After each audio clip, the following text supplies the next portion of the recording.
Добрий день. Починаємо нашу прес-конференцію. Good afternoon. We'll start our press conference, which is devoted to surveys among population about the decisions made by the government, and this raise different opinions in the society. I think that this is a good reason for discussion, and we'll discuss the issues which are central for big part of society. The first was about the prospects of introducing visa regime with Russia. We asked people whether people support, and 51% of population does not support this idea. 3% does not support. In regional split, only Western regions, this idea is supported, while in central part, in the east and in the south, this idea is not supported. Why the results are like this? Because we ask the question whether you have relatives or friends living in the Russian Federation, and more than 50% of population has such people in Russia, and there is direct relation between the fact that people have relatives in Russia.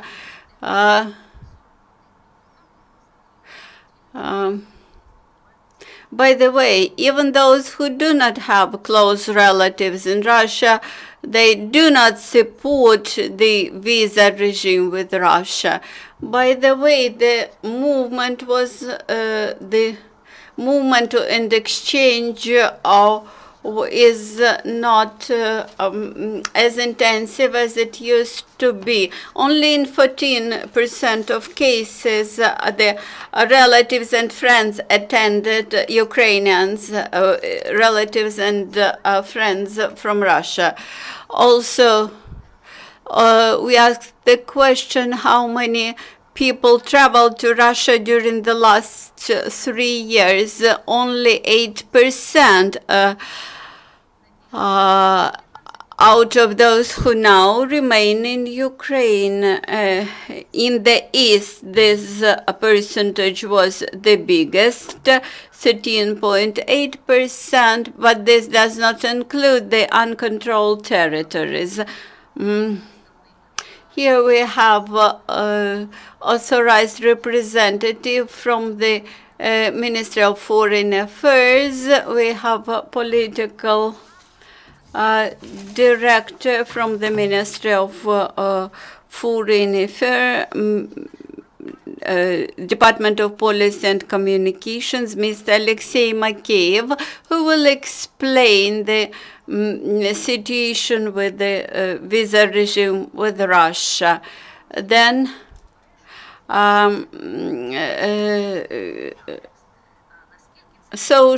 Russian social networks blockade, which was announced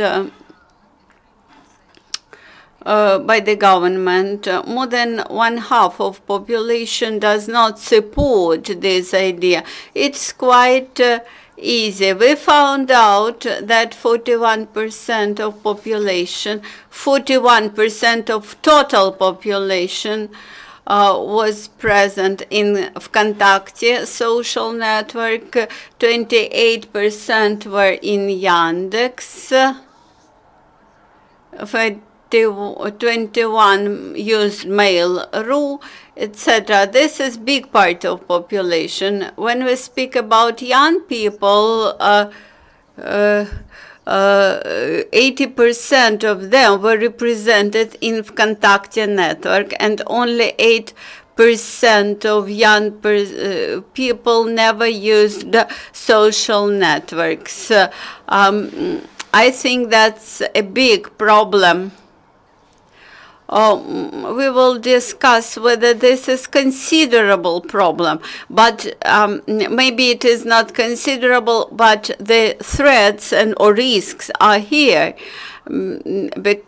because a big part of Ukrainian population used those services, search engines.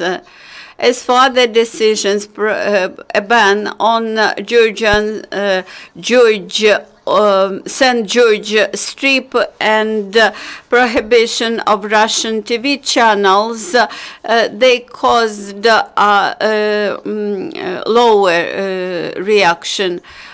So we came to conclusion that the least decision involved the interests of people, the smaller, the less negative reaction it causes. Prohibition of St. George Strip in general was perceived positively by Ukrainian population. Only 26% opposed this. And the regional split was also considerable. In southern and eastern regions, people opposed this, but 1/3 of population took it absolutely indifferently. For some people it was important, but for majority it was absolutely indifferent issue. About language quotas, we could expect that might result in serious resistance, but 46% of Ukrainians supported language quotas in TV channels, and 16% part of population were absolutely indifferent. The biggest support to this idea was in western regions. 1/2 supported this measure in central regions, while in the eastern regions, 33% do not support. In Dnipropetrovsk, many people do not agree with this statement, while in Donetsk controlled area, this part is even bigger. In southern region, those quotas are not supported in general, but 25% of respondents decided that they are indifferent to this idea. So let us start discussion about the prospects to introduce with the regime with Russia.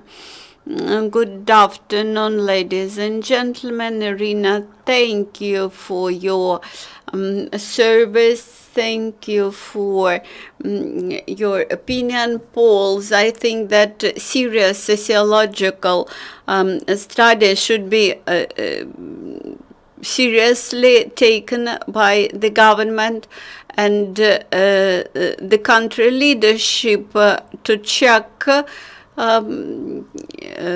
the compliance of their political course with people will, against people will. I hope that your results will be used when we will modify our policy. As for the visa regime with Russian Federation, this idea has been being discussed, has been discussed in media space. Here, I would like to discuss interests of citizens and what is important for Ukrainian state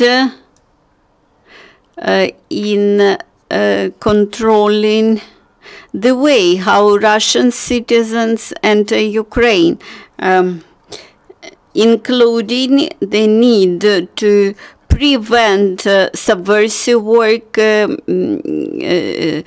possible terrorist attacks, and in general activity of special services of Russia in Ukrainian territory. The Ministry of Foreign Affairs back in 2015, then in 2016, did not recommend Ukrainian citizens to attend Russia because in Russia there is the human rights are not respected, and the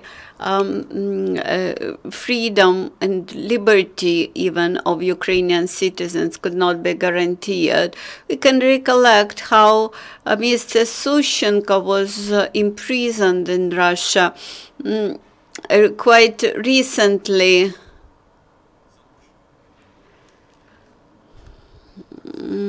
The problem of a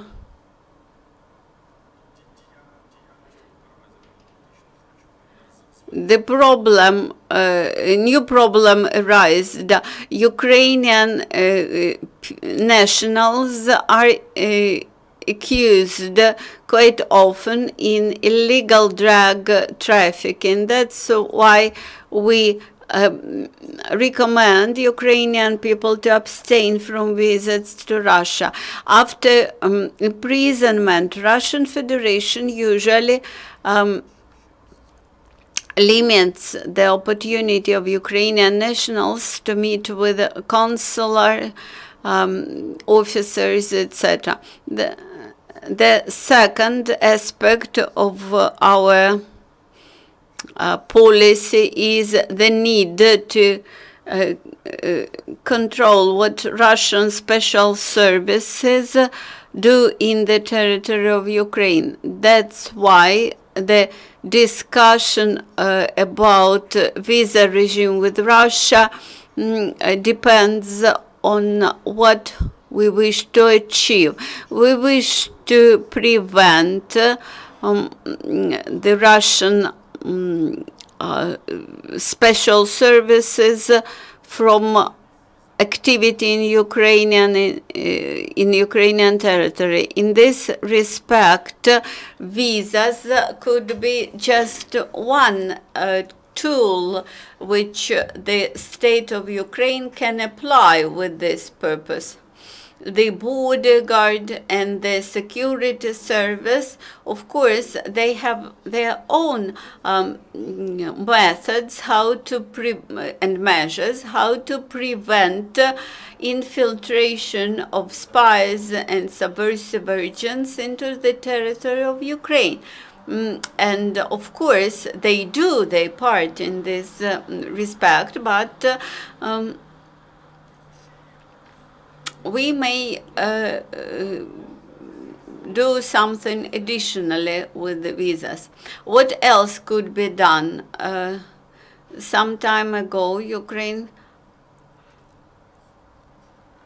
had introduced some restrictions for Russian citizens when we rejected to allow the passage to Ukrainian territory with the national Russian passports, only with the only with foreign Russian passports.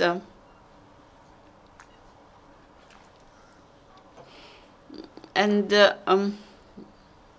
maybe further on, we will require to come with biometric passports, or alternatively, we may introduce full visa regime in case there will be the need for the national security to stop the movement between two countries. Okay, we will introduce this measure too. So there is full spectrum of possible measures and tools which could be used, but they should be involved depending on the problem which the government faces in terms of Ukraine in security and what it wishes to apply. Now I would like to give the floor to Mr. Mykhailo Pashkov, Co-Director of Foreign Policy and International Security Programs of the Razumkov Centre. So Iryna Bekeshkina presented the figures. We can interpret them differently. From one side, the majority of people who are against this regime, they are not against this regime. This is about complexity of the procedure to get a visa. So this experience of getting visas to foreign countries and especially the broadening of consulate service. So this is a hypothesis. I do not know the motives, but one of the options can be assessed in respect of this, and also an option of visa-free regime that Ukraine got, and this is a hard alternative.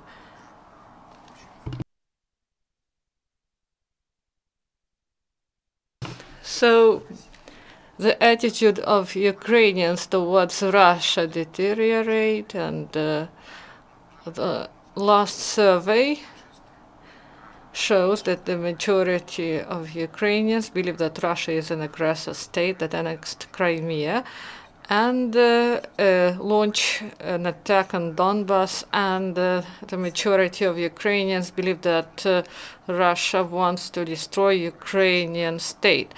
And the majority of Ukrainians believe that in the period of rule of Putin, it is impossible to establish good relations between countries, and 62% of people support the idea of a reduction of contacts with Russia.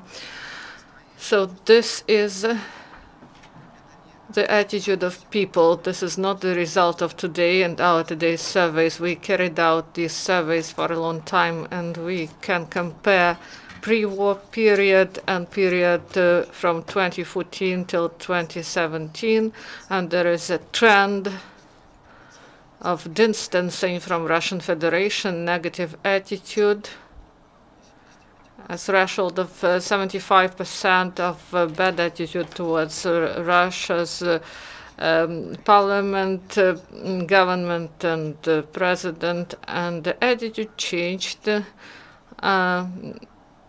About 22% there have a positive critical attitude, and 27 neutral. So we have a different picture, not like in Russia.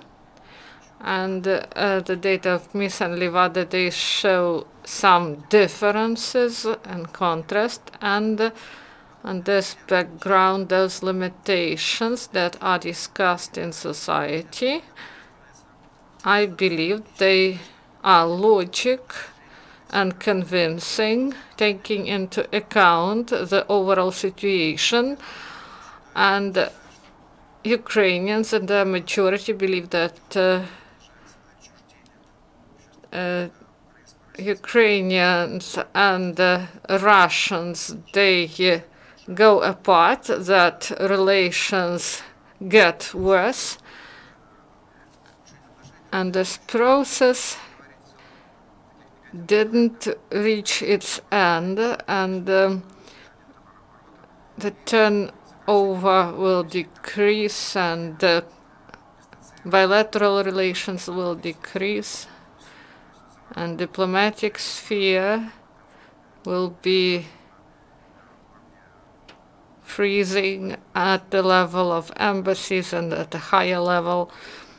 So we may say that our relations and opposition will be more in legal sphere at international level of Stockholm Court and the International Court in Hague, and we submitted 6 claims to the European Court on Human Rights, and I would like to say that on the background of this opposition in different areas that bring deterioration of situation, we ask questions whether we should introduce a visa regime with Russia, should we break diplomatic relations, how to trade with aggressor state or not to trade, how to have relations in humanitarian, information and energy sectors. Do we need to go to Commonwealth of Independent States Summit in autumn? So these questions, they spontaneously arise and we discuss them, and we bring experts to these discussions, and as I see it today, it would be right, and we discussed it during our previous meetings, about the midterm concept of relations with Russian Federation. This is for Ukrainian actors, how to have these relations with the Russian Federation, because it is a hostile situation, but as I see it, there should be a mid-term concept in our relationship with Russia, and we should also change our approach in domestic and foreign policy based on documents that were elaborated during 2016-2017. We need codification of this legislation, and we should reach results in this. So the survey that was carried out by our organizations, there is a specific matrix of relations. 12 questions. Ukrainian provided answers to them. How to build our relationship with Russian Federation, what Russia is today, and what are the ways how to resolve this situation. Now I give the floor to Diana Dutsyk, Executive Director of Detector Media Public Organization. So what is your attitude towards these limitations, and how can it be viewed in this context? I would like to say the answer. It can be yes or no. We should view this problem in complex, and some sites and software were banned, and the main claim is that how state communicated this to the public. So no one explained to people why it is done, and this is a problem. About social media contact, Одноклассники, media networks. So private data of Ukrainian citizens was collected there. At Yarovoi law in 2016, this threat raised even more, and the Council of Security and Defense signed the decision, and this information was not properly communicated. The stress was made that these are Russian social media, but people should have been provided with explanation why it poses threat, and direct threat to each citizen who uses these social networks. And this information should have been communicated properly to the citizens. And the virus attack that we saw recently, it shows that some steps should be made in order to create limitations. And I was concerned when I saw the address of Microsoft. It says that the virus was spread through accounting system Medoc. And I have a question: why? When this decision of the Council of Security and Defense was made, why one system was on the list and Medoc system was not on the list? And Microsoft declared that viruses were activated when people renewed the software on their computers and the system. All organizations in the country, many organizations in the country, they provide tax reports via the system to tax authorities. At the same time, I would like to say that today both state and civil society and the media, we should think about complex measures concerning this system of coordinates. What I mean by complex measures. From one side, we have cyber attacks, and from the other, the state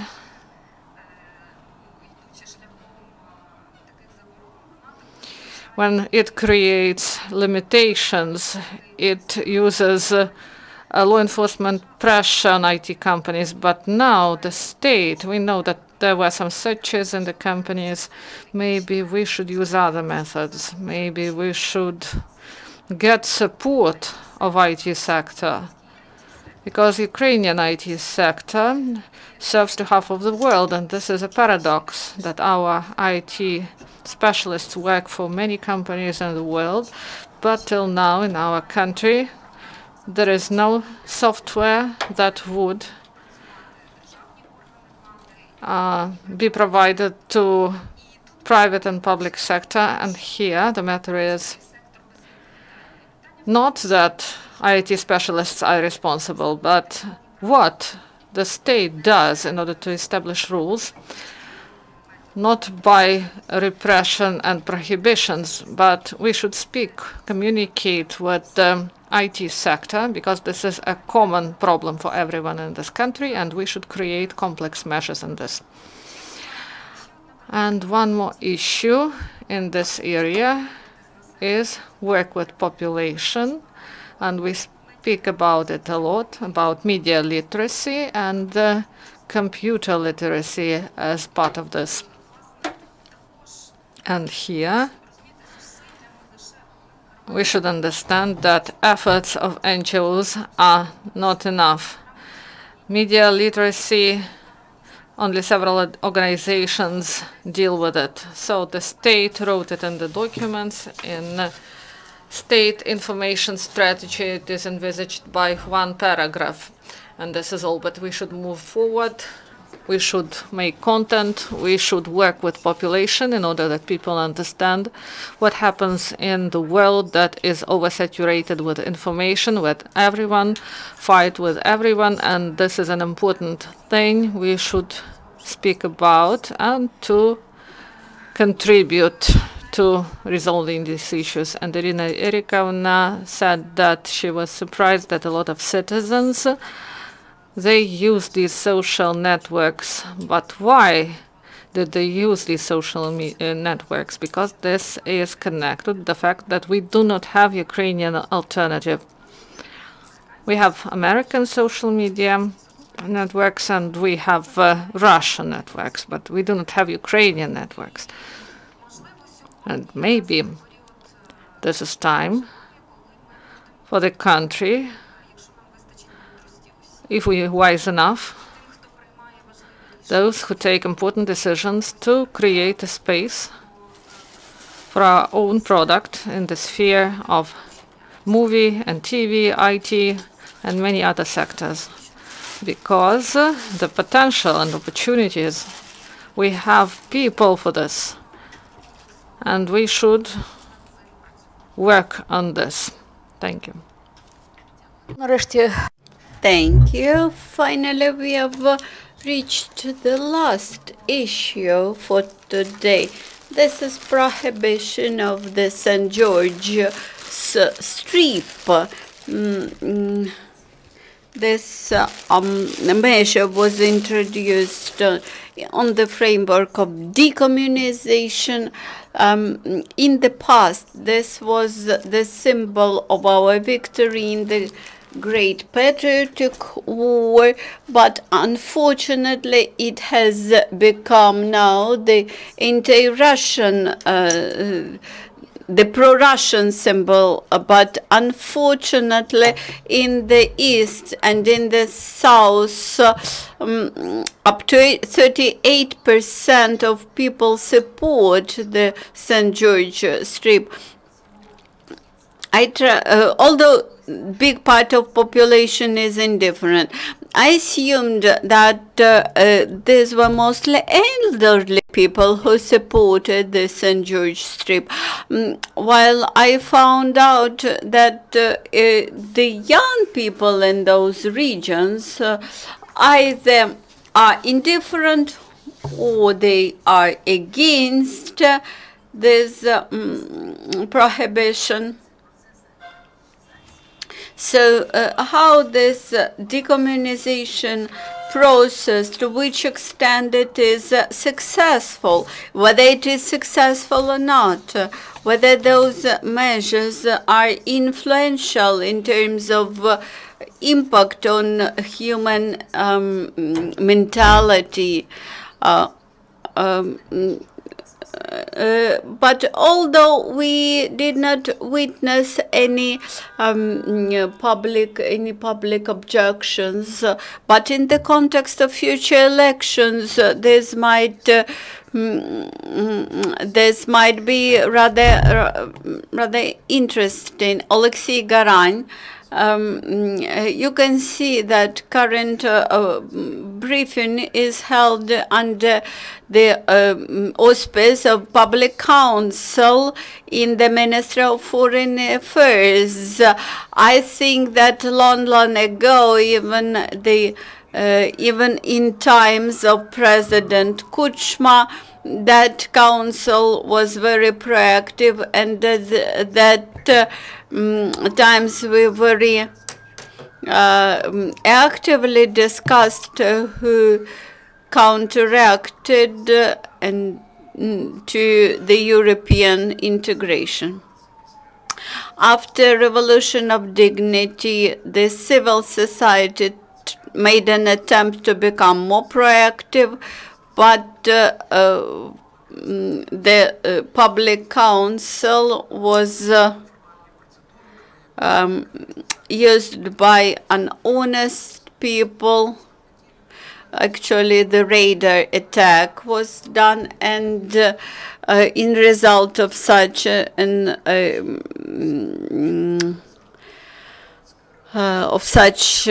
hostile actions for a long period of time, that Public Council remained inactive, and now we managed to revive the Public Council under the Ministry of Foreign Affairs.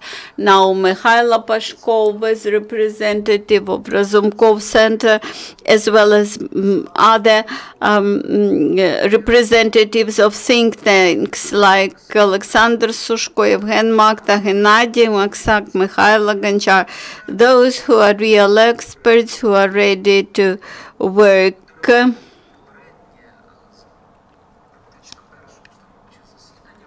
the first association meeting was devoted to the introduction of visas, and we really understood that the Ministry of Foreign Affairs wanted to know our opinion as experts. What they wanted to know, that nuances which we could point out. It's very good when the Ministry of Foreign Affairs becomes more open, and when it wishes to know expert opinion and to hear our recommendations. Now about today's issues. the St. George Street prohibition. Maybe I will slightly correct Miss Iryna.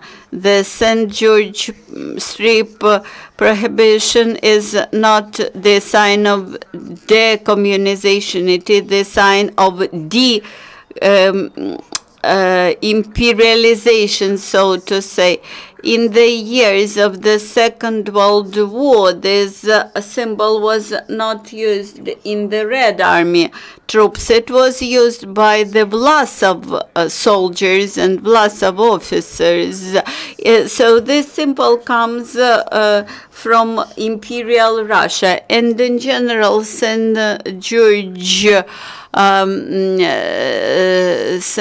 Street appeared in late period of the Second World War in one of the Soviet banners. But when Putin started to develop the idea of the Russian world, they launched the idea of St. George Street as a symbol of victory. So this was intentional manipulation. Unfortunately, part of Ukrainian politicians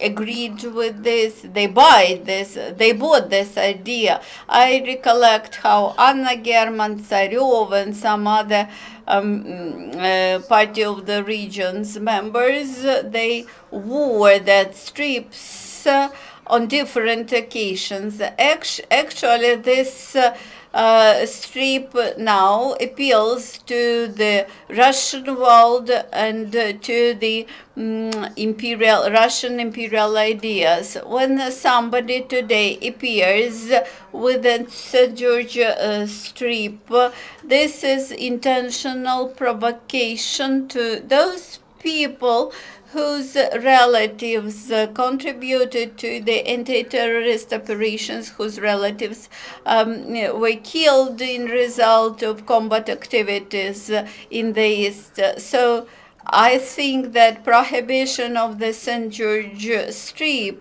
it's not decommunization. It's actually the security measure which prevents the possibility of provocations. When you see that in the south and in the east, up to 33% of population say, I do not care, in general, I'm indifferent. I think that it's a very good sign. It suggests that we can change the situation for the better and change in positive direction. Actually, the eastern vector of Russia, this eastern policy of Russia, it failed. Many previous Soviet countries now does not wish to be in one union with Russia.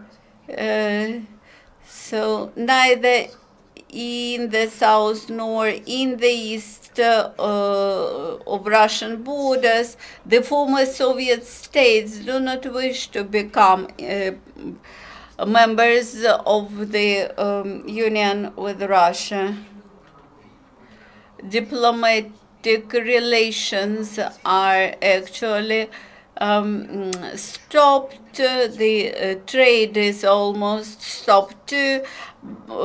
Although the war, of course, should not be announced, politicians try to play with all these things. But what is important for us, we should not make energetic gestures. We should pragmatically think whether this or that measure, like visa regime, would strengthen our position or weaken it. As soon as we introduce visas with Russia, then Russia symmetrically will introduce visas for Ukrainians. Up to 2-3 million of people work in Russia, and these are not people from the east and the south. When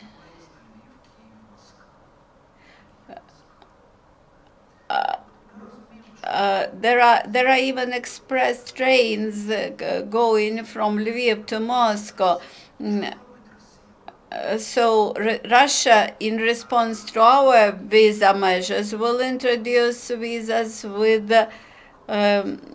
Ukraine. Having introduced visas, Russia will request for Russian consular offices in Ukraine, which again will become the spy centers for Russia, intelligence centers for Russia. So we have to think carefully about all the measures. Maybe not to introduce visas immediately, but to make some steps, maybe biometric passports and preliminary electronic registration as possible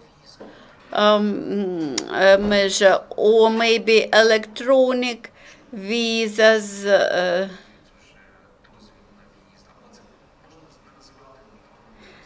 Or we may call this not electronic visas, but preliminary electronic registration, and I think this might be more efficient.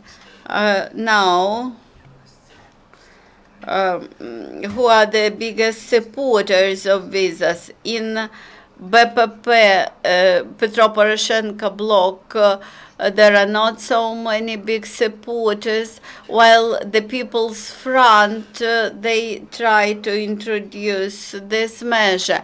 This is, for them, this is purely political step in order to gain more supporters.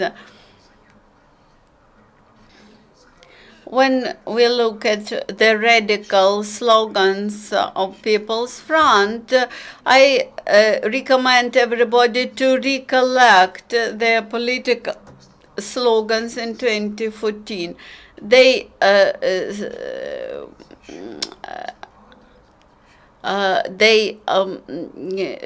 encouraged people to support the martial law in the country, while they fully rejected from this idea when they reached the parliament.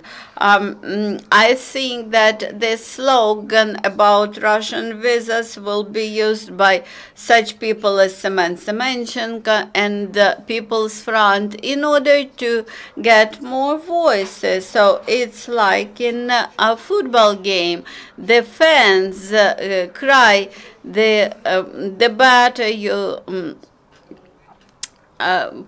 punch the higher you punch the ball, the better player you are. While in reality, you should target the gate, but not and reach the goal, but not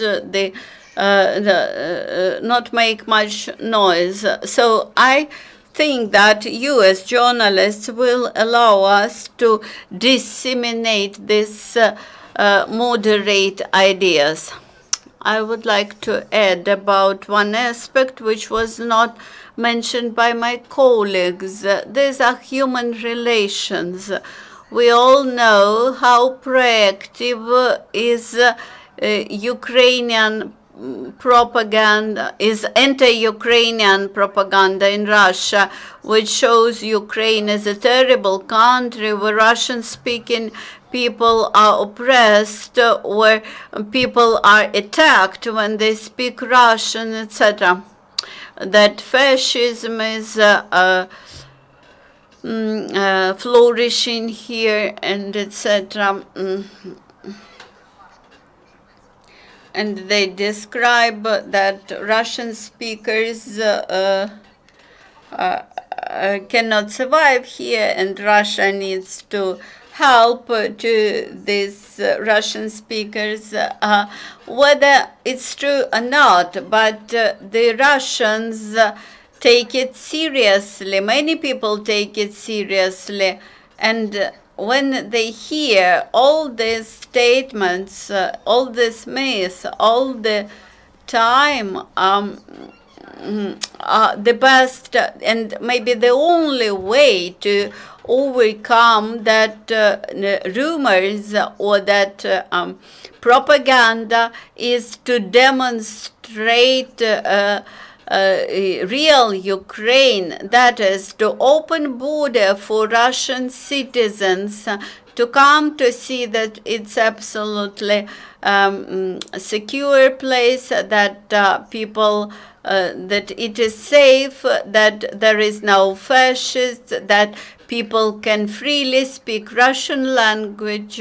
I think we should have a visa-free regime with Russia, just as we have visa-free regime with the EU countries.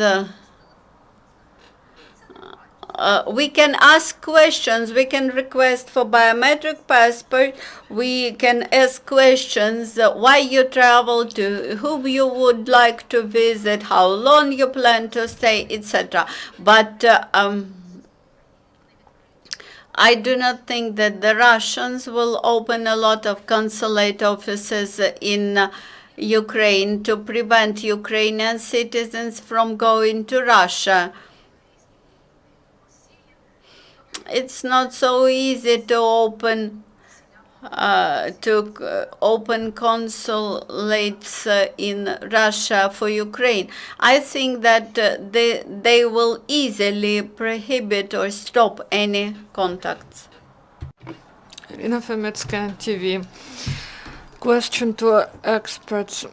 So, introduction of this visas for foreigners who live in Russian Federation. What is the goal? Why it was done? What effect it will have? And what will happen to those who live in the territory of Russia with their families? I mean, foreigners. What do you mean these? So these exit visas introduced by Russia for foreigners who live in that territory. So there was information, exit visas. So Russia introduced recently the regime for stay in the territory of the country for Ukrainians 90 days, then exit, not for 1 day, but during 180 days. So the situation changed. If you speak about it now, from on the 7th of June, they introduced changes to federal law that foreigners that are in the territory of Russia, when they travel abroad, they should take exit visas in order to leave the country. 2 weeks ago, I went from Russia, so I didn't get any exit visa, only immigration list, and the stamp is put, and then the same procedure, nothing else.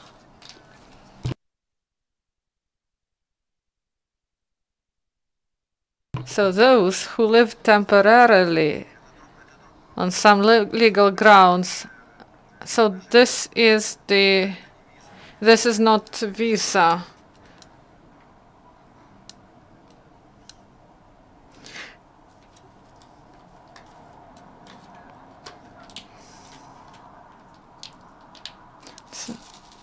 So this term exit visa is not correct.